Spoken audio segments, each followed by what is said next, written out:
E se il video che facciamo non è un video YouTube, vediamo. Se scegliamo il nome scientifico, clicca e strascina per verso un'altra tarea con i nostri motori di ricerca. Sentiremo fuori video da Google e stavolta vogliamo versare questo. Clicca e strascina il link per versare in un'altra tarea il nostro video, che stavolta è un video di Google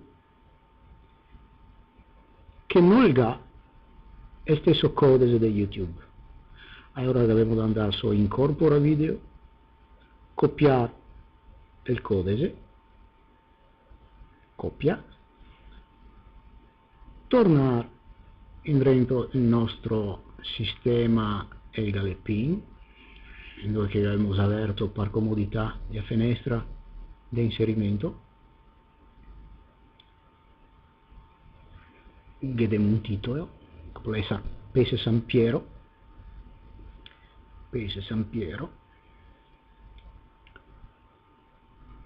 video,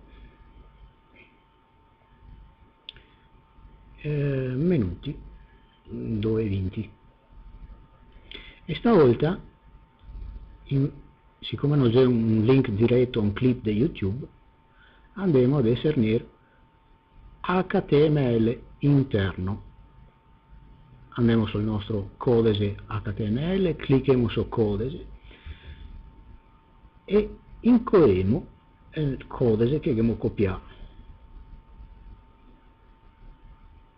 Torniamo in vista WYSIWYG, capiamo che è un filmato in flash e magari lo mettiamo in mezzo,